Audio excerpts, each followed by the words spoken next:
Ladies and gentlemen, welcome back to another episode of the Team Never Quit podcast. As always, thank you guys for listening and watching, and please hit that like and subscribe button if you like to see the show. So today, before we get to our special guest, let's kick it off with our weekly Patreon question. This week, it's a little specific, but I like it. This one's directed towards you, Marcus. So for that Navy SEAL reunion that we have coming up, will there be an opportunity to sponsor Navy SEALs coming and get to pay for their lodging and travel if they are not able to do it themselves? Well, I guess we haven't gotten that far down there, but I would imagine yes. Yes. I would imagine yes. Yeah, so we're talking about the 2028 Navy SEAL reunion that Marcus wants to put on, and the one and the first and only, the first one. He wants to do that because there is a reunion on the East Coast and the West Coast, and he wants to do one that's in the middle of the country, bringing both coasts together, having everyone of all generations at one spot. In one spot. So the answer to the question is yes. Let's get it. Well, that's exciting. And by the way, Hunter's in charge of planning that whole thing. Yeah, so. No pressure. No pressure at all. All right, Josh, no pressure on you, man. That question was directed at me, but again, thank you for coming on here and doing this. Ladies and gentlemen, let me introduce you to Josh Smith. He is a master craftsman. Is that the best way to say that? Yeah. I think I passed the Mastersmith test when I was young, so I guess technically I'm a master bladesmith. Master bladesmith, man. That actually badass. Sounds cool when you say that, bro. Actually sounds real cool. And I was watching some stuff on you, and when you got that qual at such a young age, you were talking about how you set a lot of records at a young age, but it's almost like you got the title in the beginning, but you have to go back and earn it, right? Yeah, I'm not a veteran. I was never in the military, but I think from what I've gathered from so many of my veteran friends, you kind of could compare it to buds when you get pinned, you especially when you're young, and I was really young when I got my Mastersmith stamp. You kind of tend to think you've made it, like you're now one of them, and that you're going to be treated different, and like you're going to be on their level or their peer level, and then you find out the next day that you're still kind of lower in whale shit in their eyes. And I was taught by a lot of, by the time I had done that, a lot of those guys were in their 40s and 50s, 60s. And just because you pass a test doesn't mean the next day that you're all of a sudden on their level and have their level of experience. If anything, you've proven that you've done a lot of the groundwork. That test and getting there was a lot of work over a lot of years, but really what it meant is you're really now ready to start learning. Like you can actually absorb what you're being taught. Early on, when you're taught things, when you don't have much experience, you miss a lot of the nuance, you miss a lot of the little things. I think after passing that Mastersmith test, I was in a much better place to really, frankly, begin my career at that point and the learning. And I look at how much better I became over the years after that. And I think it's like anything. If you graduate whatever, college or buds or a bladesmith test, and you stop learning at that point, you're probably going to be pretty shitty at your job. So do all the masters say that? I don't know. Because from what I completely agree with you on that. It's almost when you give say they give a 15-year-old or a 12-year-old a black belt in martial arts. Right. It's almost dangerous. You definitely wouldn't call him a master at that age. Right. I mean, now when I look at you, I'm sorry. It's an interesting term, master, because I can guarantee I can go talk to a lot of those guys that are in their 60s and 70s now and been who I would really consider masters, and they will argue with you that they're nowhere near mastering their craft yet. Like, I don't think that learning ever stops. And that could be cliche, and people can think, oh, you're just saying that. But I mean, it's really, really true. I see some of the guys I looked up to 20 years ago, and I look, and back then how good they were, and I look at how much better they've gotten even in the last 5 to 7 years. My mentor, Rick Dunkerley, the guy that taught me, he has come so far, and he's in his 60s, and his craft is just becoming more and more honed every year. because I think you just continue to compile that experience, and you just keep adding more and more techniques and more experience to it, and it just uh, it just all adds up to some really amazing work, you know. That's what you're talking about, right? That it's the detail. Yeah. Because when I hear you talking, you're like, hey, you know, you keep going into your 60s and your 70s, you never really master the craft. And even those older guys saying that, I'm like, all right, for you to know that is one thing. Like every time you get done building something, you look at it and you look, you know, I could have done that better. Right. That's what you're telling yourself. And that's the detail, correct?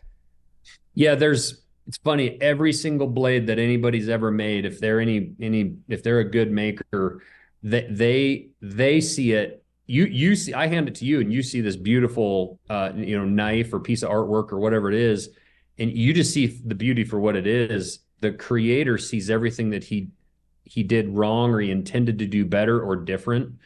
And that's really what a master can do. You know, I can have a plan going into a project and have something go wrong in the middle and change my plan. And in the end, it looks beautiful to you, but I'm standing there going, yeah, I mean, it's pretty nice, but it's not what I meant to do in the beginning. Right. So you know, every little thing you struggled with, every little detail that you had to figure out how to overcome. Maybe it's not as perfect as you want. But I think that's how you just continue getting better and better, and you learn from those experiences. Do you have one that you've made that you thought was probably your best one? We're like, that's a damn good one. Yeah, you do. You do have some of those for sure, where it's like, damn, pretty proud of that. I will say it's interesting as you get better. You know, I had those when I was 17, 16 years old. I had those when I was 20, 25. I had those when I was 35 and 40. Yeah. And it's funny, I look back at those knives. I remember some of those blades I was super proud of when I was 20 years old. And I look back today and I'm like, yeesh. Like, but at the time, that was the best I had ever done, you know, by maybe a wide margin. But that's also how you know you're getting better. If you're looking back at something you built 20 years ago and you're still thinking that's the best thing you've ever done, I think you really got to be honest with yourself. You haven't come very far. So can you take us back? You're talking about how you've been doing this for 20 years. Can you take us back and kind of give us your backstory on when you started this, how you got into it? Yeah. I grew up in Lincoln, Montana. It's a tiny little town, but it's actually quite famous for where they caught the Unabomber. Wow. Which was funny. That's not what I thought you were going to say. I was thinking Old West or something. All right. Yeah. Kaczynski, right? Yeah. Ted Kaczynski. We had a town of about 1,200 people, and the FBI looked for that bastard all over the country for 20 years, and they found him in our little town. He was a hermit. He was actually had his cabin on the same ranch that my best friend owns that we had our gravel pit on. And when I was a kid, I grew up in the excavation. My parents have an excavation business, and we would dust that guy on his bicycle on the road all the time with our dump truck and trailer. And my dad always joked he's glad he never got a package because we fogged him in dirt quite a bit. That's probably what was going through his head too when you did that to him. He was like, it's a most sendable package. Yeah, exactly. So I mean, he was off the beaten path. That's a ahead. rabbit hole right there. No, that's a rabbit hole. I'll go down. I'm like, hey, bro, did you ever go to his house? Tell me about it. Yeah, no. Keep going. I definitely hunted up around his cabin. I mean, it wasn't much to look at. This is just a 10 by 14 shed. It really wasn't. It's not something we would have noticed or remembered. But that's why he was so good at hiding. Yeah. Had it not been for his brother, they'd have never found him. Yeah. But all right. So how'd you get into it? Well, my Little League baseball coach made hunting knives. He was an outfitter in the Bob Marshall Wilderness, and I was pretty interested. I was 11, and just an 11-year-old kid in a small town in Montana. Of course, you think knives and guns are cool, and I don't know. I think I'm a pretty responsible kid, and I was asking him a lot of questions. So my parents bought me one of his knives for Christmas that year, and then. Frankly, I think really to support him. He was a newer knife maker, and he invited me up to his shop to learn how to make a knife. And I made 2 or 3 knives with him in his shop over the next few months. And I think it was his way of getting rid of me. He told me, if you want to be a knife maker, you got to have your own shop. And that's a polite way of doing that.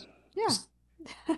So I had a lawn mowing business, and I also worked in my parents' excavation business. I had a little bit of money, and I bought a belt grinder and I put it in my dad's shop, and I started buying tools, and pretty soon I was making quite the mess in my dad's shop. And so he did end up enclosing kind of a lean-to. We had a little sawmill. We cut the boards and everything out of trees from our property and enclosed a little 10 by 10 shop. And he gave me a little place to work. It was uninsulated, cold as hell. And he built the benches at the height he thought I would be someday. For about 4 years, I stood on a milk crate to run my grinder.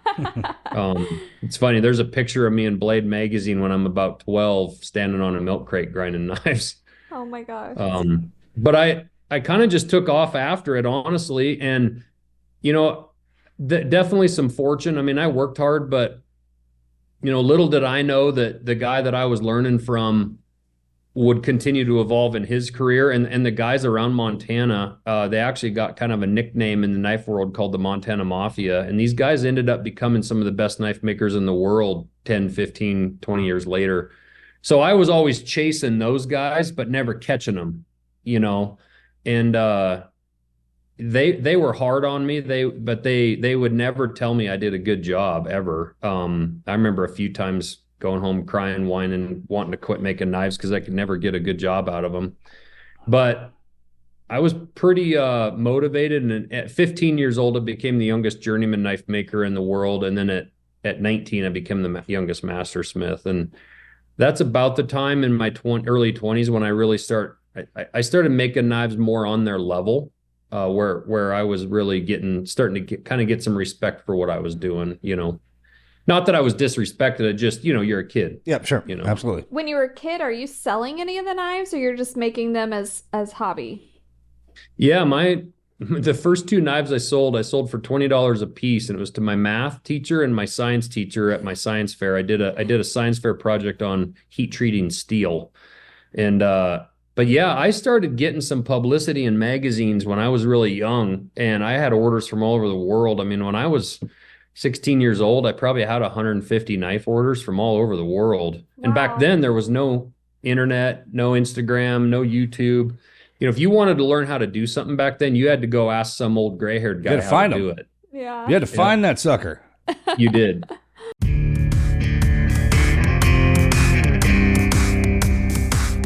Spring has sprung, but so is allergy season. Don't let pricey meds spoil your spring, because GoodRx can help you save and stay healthy. GoodRx is the free, fast, and easy way to find prescriptions that you need at the lowest price. Instantly find discounts, compare prices, and save up to 80% at your local pharmacies like CVS, Walgreens, Walmart, and so many other stores. GoodRx works whether you have insurance or not, and it might even beat your copay price, so go check it out whether you have insurance or not. I know my mom was just telling me that my little siblings came down with some bad allergies the other day. We do have insurance, but she just went and checked the price, and we saved over 80% even with our insurance. It really does help a lot. For simple, smart savings on prescriptions, go to goodrx.com/TNQ. That's goodrx.com/TNQ. Go enjoy your savings from GoodRx.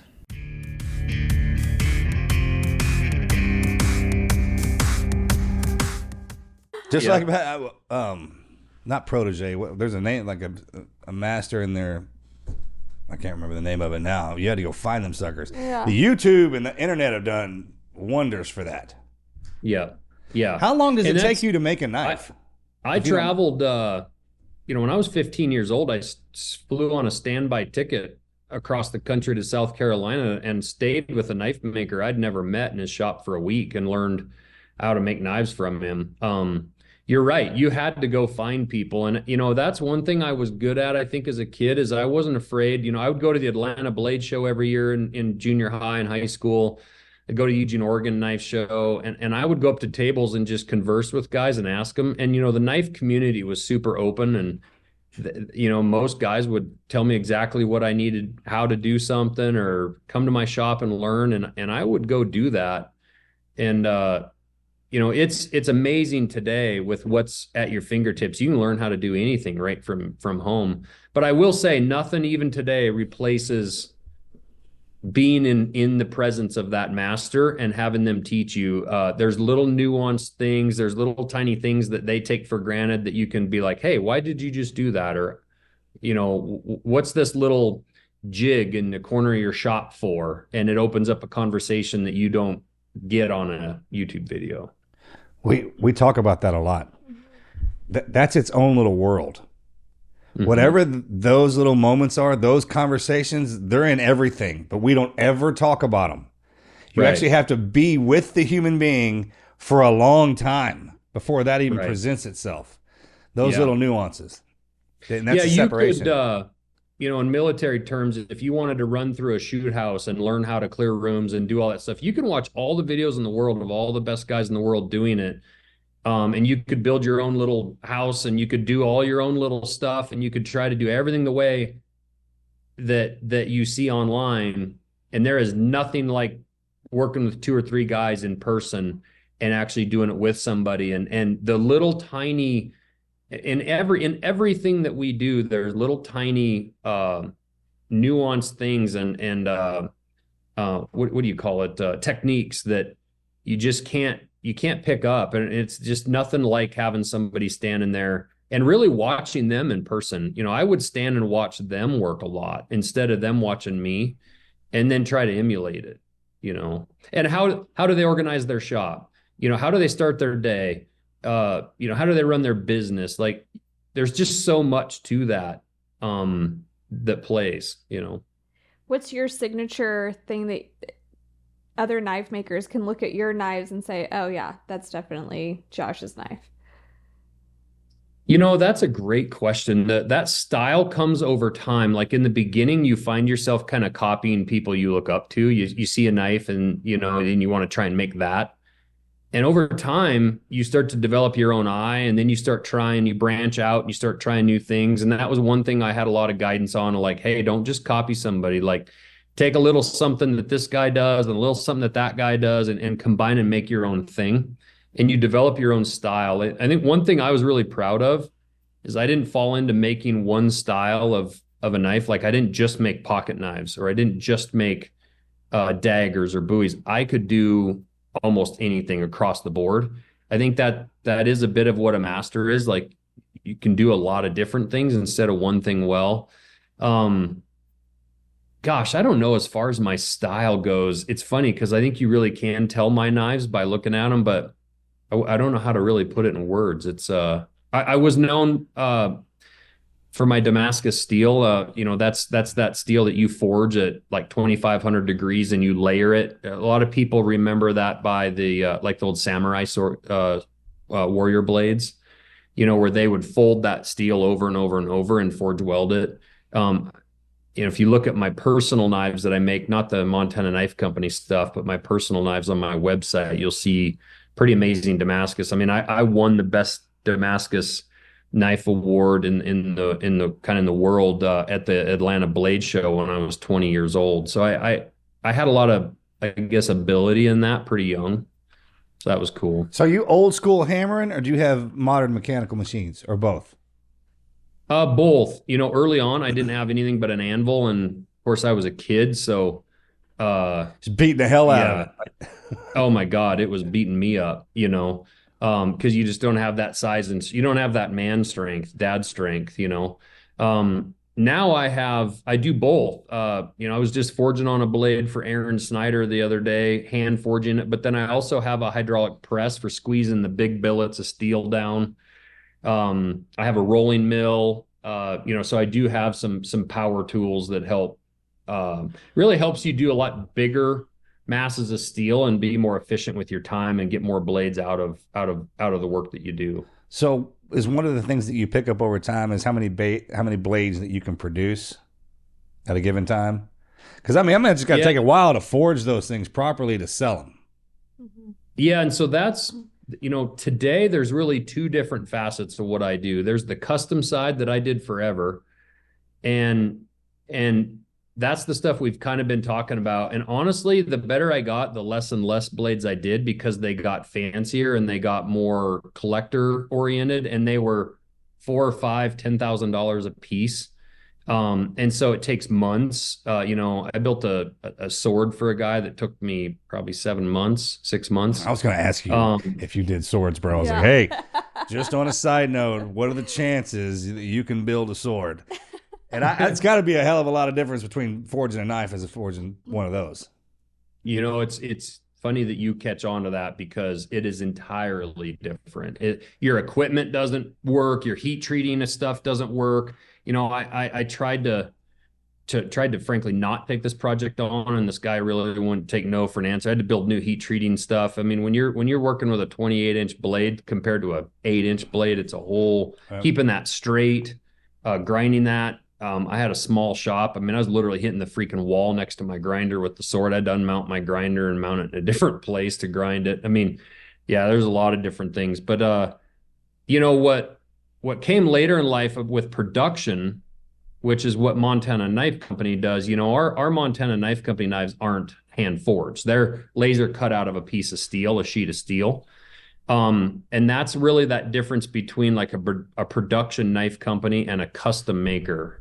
And I guess I can get into that story a little bit.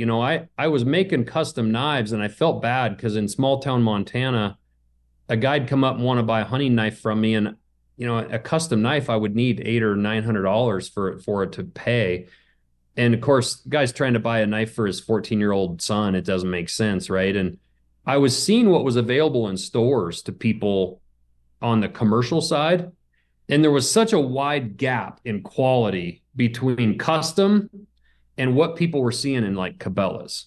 And I was also seeing this trend of replaceable blade throwaway knives being made in China. And that really, really bothered me, because and I'm going to speak from a perspective of a man. I do identify as a man, by the way, in case you haven't been able to tell. Good for you.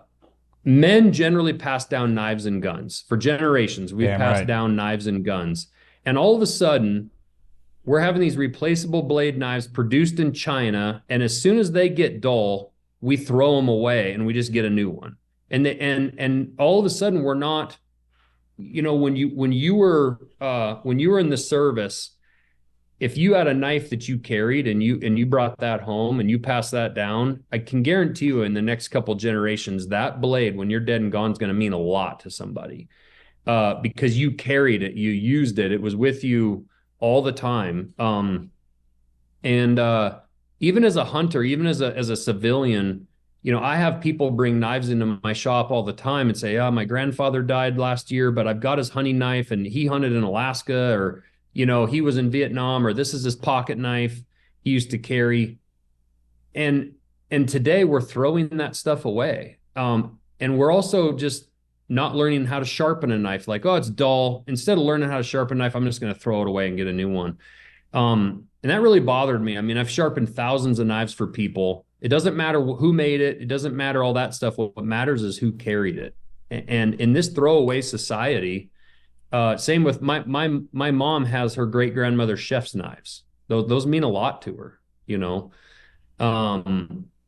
and I tell people all the time, hey, you're 35 years old and you're doing whatever you're doing right now. You're not thinking about some great grandson down the road that you may never meet, but down the road, that kid's going to think it's pretty cool he's got what you were carrying. Yeah. And so anyway, I was seeing this, and I wanted to start this production knife company.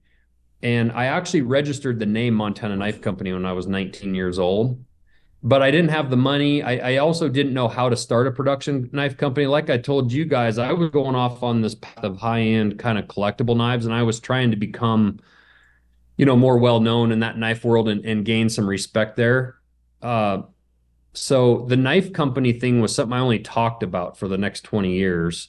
So much so I think most of my friends thought I was full of shit. And so I and then 10 years ago this year, my house burned down. I was living in a camper in my driveway, 4 kids. I'd gotten divorced the year before, broke as hell.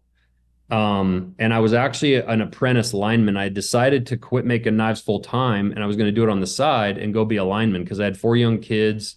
The economy of 2010 was bad, and so everything was kind of going wrong for me 10 years ago this year, back in 2014. And in 2016, I met my new wife, got married to her, and I was telling her this idea of what I wanted, this knife company. And she was really, her dad passed and we inherited like 20 grand. And so she gave me that money and she said, go buy steel and try to build your company with that as seed money. And so in my garage, I started trying to figure out how to manufacture knives on scale. I was making one knife a month, one every 3 months. And now I was trying to do 200 knives at one time. And I was doing everything wrong. This was back in 2018. My 50 was helping me grind the handles. It was in my garage. Everything I was doing was wrong. And I just kept learning. And of course, then in January, COVID hit. And I just kind of kept at it. And I launched my website in July of 2020. I met my business partner. And man, it started ramping up. And January 1st of 2021, I quit my job.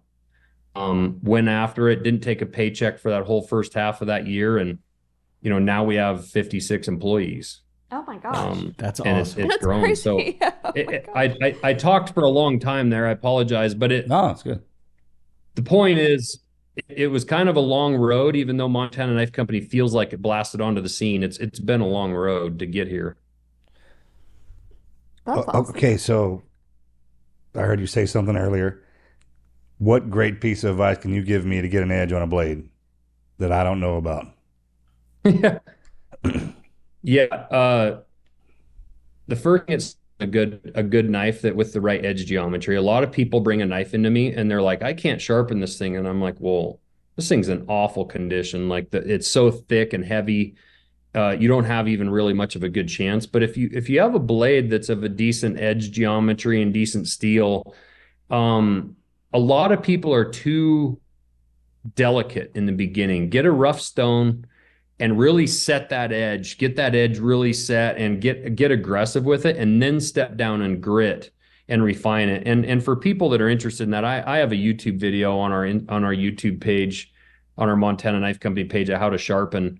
I also go backwards from everybody else. I go backwards on the stone instead of cutting into the stone, and it allows you to feel for a burr, and it gives you an actual touch, physical indication that you can go off of. And so I think when you watch that video, it makes it a lot That's interesting. Easier for people. That's interesting. I've never heard that before.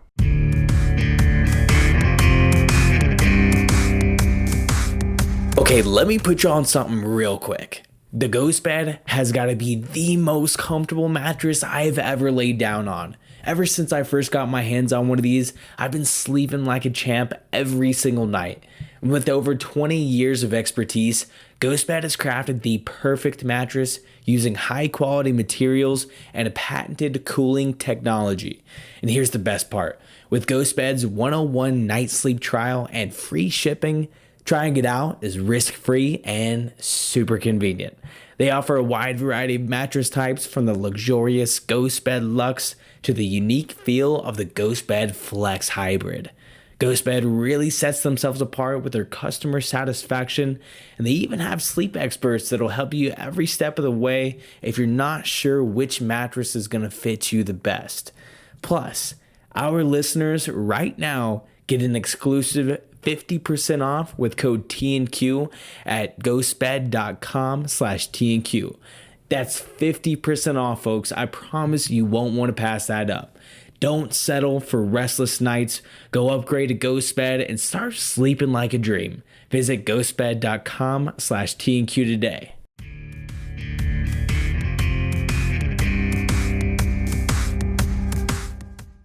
Marcus has always wanted I'm a to blade make a guy. knife. I'm a blade guy. I love the fact that you love the pound metal and steel. I dig that. I have yet to have an opportunity to do that. I have buddies in the teams that do it. I'm fascinated by how they did that back in the day when the samurai made the swords. Knowing what you know now, how difficult was that to produce that kind of steel? That stuff's still around. Like back then. Back then. That Ulfbert, I'm saying that wrong. There's a Viking sword. I can never pronounce it. That sucker, the steel in that one's amazing. Is it? Yeah, the amount of labor that those people, I mean, if I really encourage people, if you go to like the Metropolitan Museum in New York, or you go to some of these museums, you go to the arms and armor section, and you see what these people were creating in the 12, 13, 1400s, 1500s, and helmets, the chainmail, the shields, the swords, the battle axes, the maces. They were some savage warriors back then. And number two, the amount of physical labor that it took to do that without a hydro press or a rolling mill, without electricity, frankly, with some of you see some of the Sheffield, England photos of like those guys laying there grinding blades, and everything's being driven off a water wheel that's in a creek out back of the building. Like, everything that those guys just did back then is, frankly, it's a mind-boggling work. I see that armor. It's a little bit like looking at the pyramids, and we still don't know how the hell they did it. That's a good way to say that. And it's similar. It's like I don't know how they did that. It's incredible. Remember when we went to the museum in New York and we saw that? I know exactly what he's talking about. Yeah, Hunter, you were with us. You were like 12. Yeah, I think so. Yeah, and I remember looking at that too, the big metal, like the knights' shields and everything. And he said it too. Yep. He goes, those warriors were savages. That's just, most people just think that's a word. You don't understand what that means. To lug that armor around and to be that mad all the time, the way they fought, that's different. To kill somebody like that. Oh, so I was going to say, we went to Tokyo 2013, 2014, and he wanted to see a samurai sword. I want a samurai sword so bad. I don't have one. I want one. And anyways, go ahead. It's weird. I was going to get you one, but they were way too expensive. Yeah. A real one. I want like an authentic. We go to this specialty shop or whatever, and the cheapest one was like 30 grand. It was just the blades. It was a proper shop. I had been tearing that island apart looking for a samurai. Yeah. I was like, yeah, we're good. We're just going to go back to Texas. Yeah, I was like, I don't want one that bad. And you know what's amazing is at 30 grand, they're still only making $10 an hour. I mean, the amount of hand labor in that it's insane. That's why it's so hard to, it's hard to be an artist of any kind. If you're a painter, or you do bronzes or sculptures, knife making, to make one piece at a time. And if you think you're halfway through that samurai blade and you heat treat it and it cracks and it breaks, you have to start over. And that was what I was struggling with, was I was making these expensive knives, but man, if you screw up halfway through, the customer gave you his deposit. He didn't care about what your problems are, what you have going. He's expecting a finished product at the end of the day. When I got my job as a lineman for the power company, and I was climbing power poles and working on electricity and doing all that, if I screwed something up during the day, they'd pay me twice as much at night to fix it. That wasn't the case when I was a custom knife maker. You just had to work more hours. And I look at what those guys did back then. God, it's just incredible work. And you're right, Marcus. Imagine they build all that armor, they put all that armor on, and then they have to walk for 1,000 miles to go to war, and then walk for 1,000 miles to come home in the heat in the desert. The one book that I have that's absolutely incredible. People can find images online. It's a very expensive book. I don't know if you can even find it anymore, but Arms and Armor of Iran. And it was all of this like Persian armor from like the 1400s. And God dang, some of the maces and the things that they came up and the ideas. I built a sword. I reproduced a spear for a show in Boston back in 2010. The spear was 12 feet long. It had 3 blades on it, and the 2 blades off the side had huge like crescent moon blades that were sharp inside and out. And it was made for when someone horseback was riding at you, as they were riding by, you could stick that out and use the crescent moon blade to rip the guts out of their body as they ride by and pull them off of the horse. Oh my gosh. And then, of course, they had the long spear blade coming out the front. If they were riding their horse straight at you, you'd plant the handle in the ground and spear them, either their horse or the rider, straight in the chest. I mean, just absolutely brutal warfare. I'd love to be able to time travel and see what that looked like back then. Can you imagine that? Yeah, that's crazy. No. With the charioteers, with the armor they did. But they love to kill it. They love to fight. Those generations back, that's all they did. I mean, a certain time of year, that's what they did, and they could do it, man. They could fight their butt. What dulls an edge faster on a blade than anything? What should you not do to your knife? Well, for a hunting purpose, which we're generally a hunting knife company, we are launching into tactical knives this midsummer. We've got those coming out. For a hunting knife blade, cutting across the hair, instead of getting underneath of the hair and cutting up underneath the hide, sawing across that hair is really hard on an edge.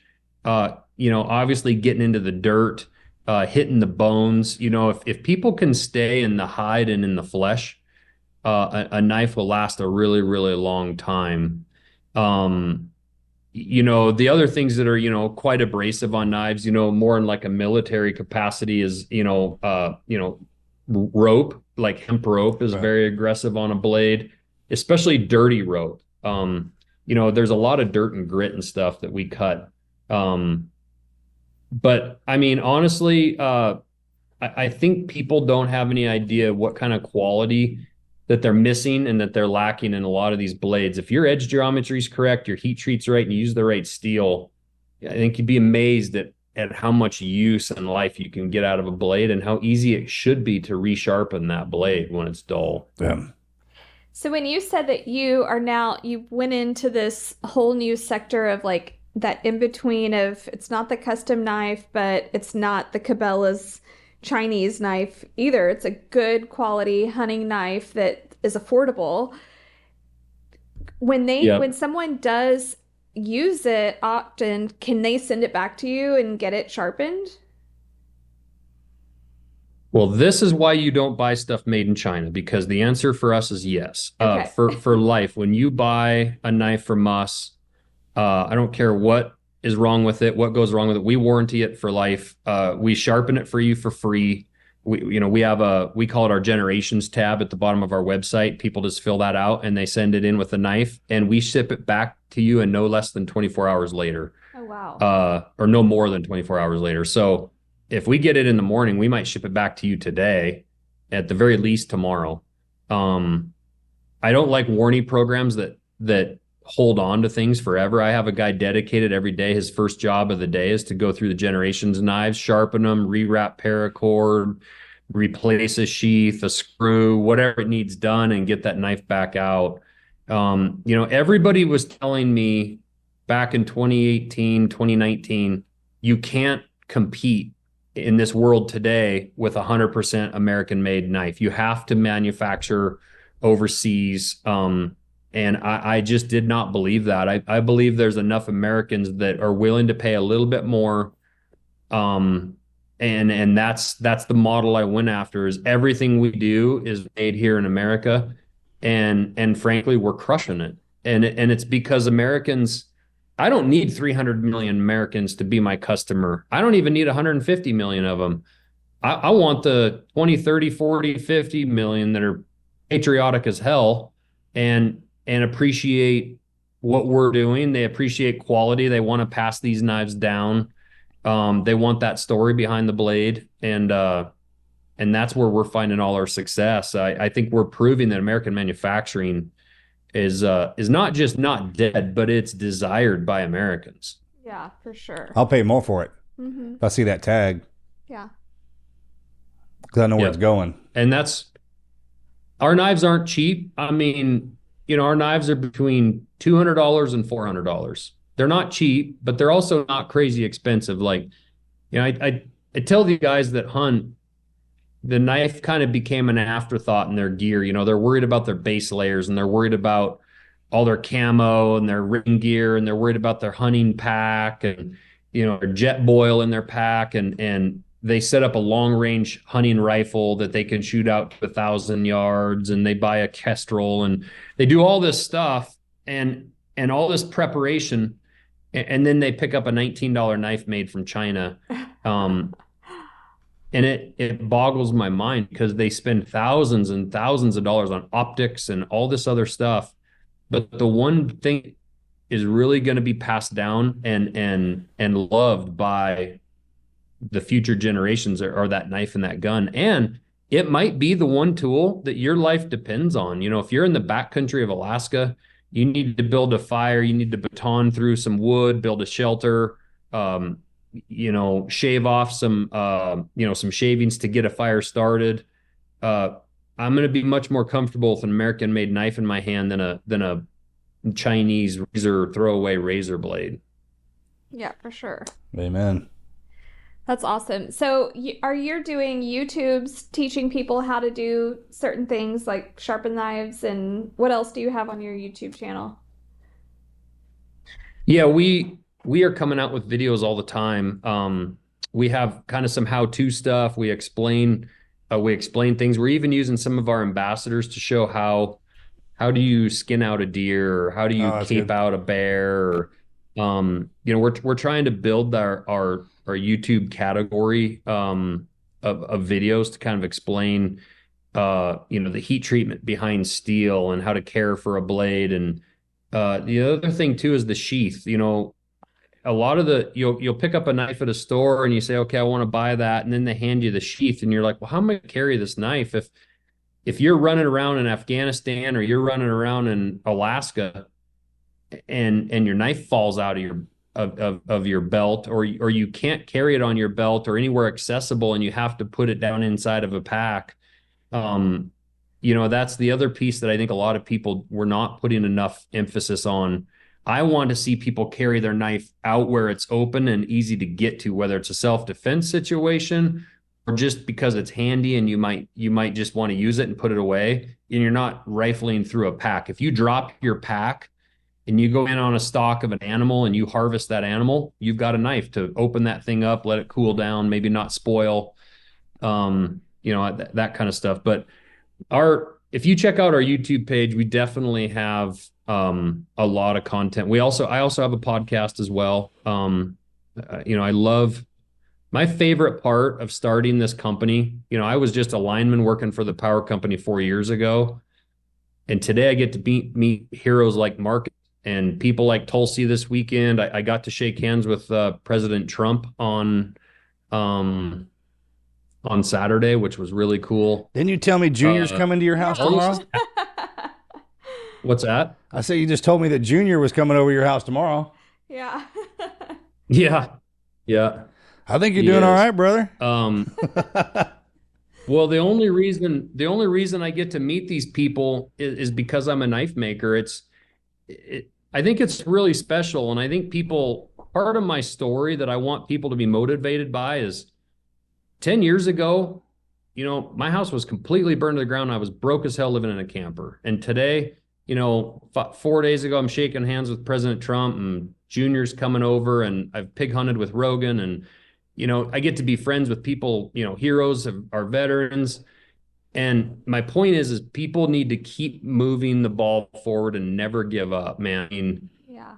I just one good decision after another, keep working. I built this company in my garage before and after work. I hear people say, well, I want to quit my job and chase my dream. It's like, don't quit your job. Start chasing your dream tonight. Yeah. Go home from work and start doing something. Get up earlier in the morning and do something.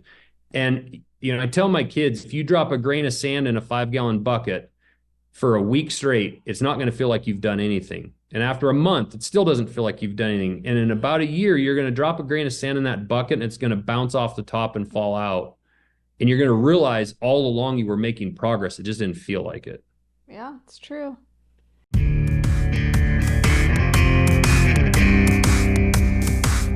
All right, I want to share my morning routine that really sets the tone for my day. AG1. I've been drinking AG1 for years now. It's a top-notch nutritional supplement that supports immune health and really sets the bar high. AG1 stands out because they've perfected their formula through 52 iterations, always finding better ways to source and test the highest quality ingredients. Plus, it's NSF certified for sport, which means that it meets the toughest quality and safety standards out there. People are always asking if AG1 is the real deal, and my answer is always an obvious yes. AG1 replaces multiple supplements like multivitamins, digestive aids, and immune support, all just in one scoop. No more juggling pills, just mix that in water and you are good to go. One of the reasons I love AG1 so much is how clean and refreshing it tastes. Every morning it kickstarts my day, making me feel like I'm ready to take on the world. AG1's ingredients are heavily researched for efficiency and quality. It includes prebiotics, probiotics, digestive enzymes for gut support, plus rhodiola and vitamin B for energy. This episode is brought to you by AG1. If you're ready. That's awesome. So if we go to Montana, are you going to show Marcus how to make a knife? Well, I was going to say 100%. Fly up here. We'll forge a blade, teach you how to make a knife. We'll make a little Damascus steel. Yeah. I have my sons. Yeah. And I'll definitely get them in there for a little attitude adjustment. And I can definitely make it the better. hell out of that steel. I can definitely make a better knife, Marcus. Yeah. Let's See, get that now straight. look what you've done. Now there's some animus in the family. The boys might learn that dad still has dad strength the boys haven't found yet. Yeah, hey, that's a real thing too. And when that sets in, when you get your old man real. strength, yeah, it's real. I don't know about that. No, it is. I didn't think it was either. I always thought I could take my old man. That is so funny. Yeah, that is something. I mean, we've been married for almost, 14 years. He has always talked about that consistently, how he wants to build it. I'm always online watching you guys, Yeah. Forged in Fire. I mean, Man at Arms on YouTube, doing all that stuff. I've always had a fascination for the way back. Started when, I guess, whoever invented the weaponry, right? Yeah. Tubal Cain, if you want to go back far enough. That's awesome. Yeah, I was on Forged in Fire a couple times, and it's that show really mainstreamed knife making, because when I was in my 20s, they'd ask, "What do you do for a living?" I'd be like, "Oh, I'm a knife maker," and they'd look at me like I had two heads, you know. But you know, that I have small issues with that show, but that show in general was really, really good for our craft because it showed the amount of work and artistic ability, and you have to be a metallurgist. There's a little science involved with you know, hard work and artistic ability. But no, Marcus, you got to come up, bring the boys. We'll forge a blade. It'd be fun. Yeah, we'll go kill something with it too. Yeah, that'd be awesome. So how can our listeners follow you and find your knives and all that? Yeah. MontanaKnifeCompany.com. You know, we have Instagram, Montana Knife Company, and my own personal Instagram page is just Josh Smith Knives. You know, you guys can see some of my custom work on there. You know, we're larger in the hunting knife world right now, but we launched into chef's knives last year. That's what that's what I gave him last weekend, was a chef set. I think the chef world is as much the same. There's, you know, I probably am not going to have a lot of Michelin star restaurants in New York maybe carrying our knives with some of the things we believe in and some of the things, you know, hunting and things we do. But there's a lot of guys out there that like to buy a prime rib and smoke it on a Saturday and watch a football game. And I think there's a large segment of the public that'll like our chef knives. And then we also are going to be launching into folding knives here in the next couple of years. But this year, I'm really excited about the tactical knives. I was speaking at a high school to a class, and this kid asked me, you know, I've met Rogan and some of these famous people, and he's like, well, who do you want to meet or make a knife for that you haven't met? And I told him, I said, every U.S. serviceman out there. I would love to know that our blades are a part of the kit that are helping keep these guys safe. And if anything else, the way I envision it is if somebody's in a foreign country somewhere and things are shitty, whatever, and they pull that knife out and they whittle a little stick or they do something that like a little piece of home, a U.S. made custom knife from Montana Knife Companies with them. I would love to know that our knives are with those guys and that they're in the quality they deserve in a blade. So that's kind of our newest goal here in the next couple of years, starting this summer. I love that. Well, a lot of our guys are rotating out and they're going from carrying the tactical blades. And when you said the kitchen knives, I actually moved into the kitchen, bro. Uh-huh. Like the wife pushed me in there. So to have the tactical kitchen knives, even better. Now, granted, I get in trouble for throwing some of them at the cabinets and try and stick them in there, but I mean, there's definitely a line. I think Jack Carr didn't do it. He didn't do it with us. He did it with another knife company, but Jack just came out with a little tactical kitchen knife, and I love Jack. He's awesome. So got to give him a little shout out with his tactical right on, brother. kitchen knife. He's been very good to us. That's awesome. I love throwing knives. So we have a little shed on the side of our house. Bro, she can throw knives and axes and shoot a pistol better than I can. I'm freaking Navy SEAL, man. But I love throwing knives. That's awesome. I love walking by when Marcus has thrown knives and he leaves them in the wood and he'll walk away, do his thing, and then I'll go in and I'll throw them and he'll know that I can did always it. tell. Yeah, he'll know that I did it because I'm a lot shorter than he is. So he sees the placement is completely different. Awesome.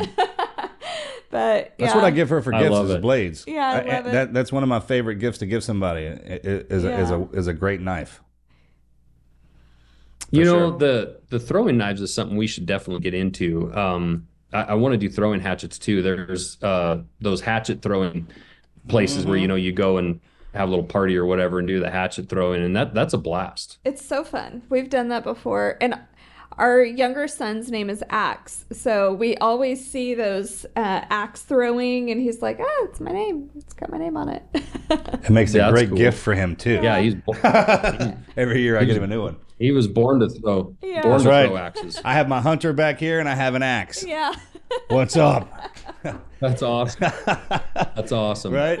Hey, man, thanks again for doing this, brother, man. I look forward to see you in person. It was good to hang out with you. I wish I could have stuck around to see Gary play. I have yet to do that. I know you said it was phenomenal. Yeah. But thanks for supporting the troops, man, and all you do for us. It means a lot. Yeah, thank you. Sure. Well, thank you for everything you've done for our country, and thanks to you guys for having me on and giving me a little chance to chat about our company. And definitely look forward to getting down there and meeting you guys in person, spend a little more time. But I'm serious about coming up and making a knife sometime. Maybe the heat of the summer when it's hotter than hell down in. I gotta say, you probably see me in August. We actually have a trip planned in July. Where we might be going through Montana, so we'll hit you up. Yeah, we'll keep in touch, brother. Yeah, do that. All right. Awesome, guys. Well, God bless you, man. Take care. Thanks again. Thank you. This is the Team Never Quit podcast. So buckle up, Buttercup.